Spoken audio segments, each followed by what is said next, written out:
Ja, hallo, in diesem Video will ich Ihnen zeigen, wie man mit ganz einfachen Tests herausfinden kann, ob Eier frisch oder schon verdorben sind, beziehungsweise auch wie alt sie sind. Ich habe dazu zwei Eier vorbereitet, ein sehr frisches Ei und schon älteres Ei, damit man auch sehen kann, dass diese Tests funktionieren.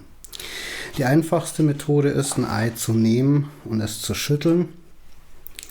Ist es geräuschlos, dann ist das Ei sehr frisch. Ich nehme jetzt hier mal das alte Ei und schüttel es.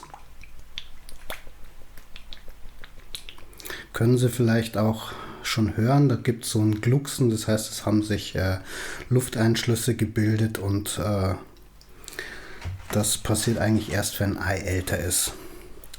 Eine andere sehr einfache Methode, um die Frische von Eiern festzustellen, ist die sogenannte Schwimmmethode. Nehme ich einfach einen Behälter mit Wasser und gebe das Ei rein. Jetzt in dem Fall sinkt das Ei bis ganz nach unten. Das deutet auf ein sehr frisches Ei hin. Wenn es älter als 7 Tage wäre, könnte es sein, dass ich es leicht schräg stelle, aber das wäre immer noch völlig in Ordnung. Jetzt packe ich das alte Ei rein. Und man kann hier deutlich sehen, wie es direkt auf der Wasseroberfläche schwimmt und gar nicht mehr untergeht. Das könnte dann auch ein Indiz dafür sein, dass es auf jeden Fall älter als 21 Tage ist und schon schlecht sein kann. Deswegen will ich Ihnen dann noch eine Aufschlagmethode vorstellen, die dann auch zeigt, ob das Ei noch genießbar ist. So, ich habe jetzt auch noch mal beide Eier aufgeschlagen.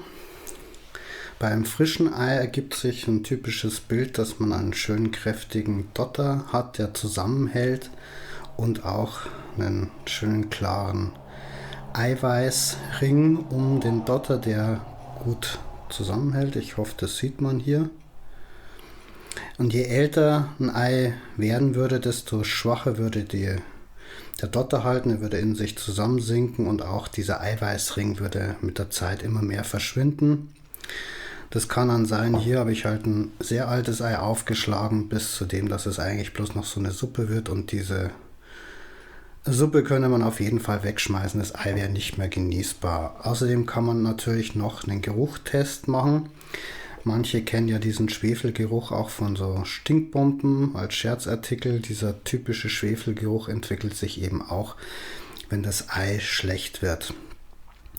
Übrigens noch sei gesagt, wenn man jetzt Eier kocht und das Eigelb würde da blaugrün werden, dann heißt es nicht, dass das Ei schlecht ist, sondern das heißt dann einfach bloß, dass man es zu lange hart gekocht hat, aber das kann man eben noch ganz normal essen. Gut, damit bin ich mit meinen Eiertipps zu Ende und falls Sie noch weitere Informationen über Tests von Eiern wissen wollen, wie man sie möglichst lange haltbar macht und woran man noch alles erkennen kann, ob man sie verwenden kann, dann finden Sie unterhalb des Videos auch nochmal einen Artikel verlinkt, der das nochmal detaillierter erklärt. Tschüss!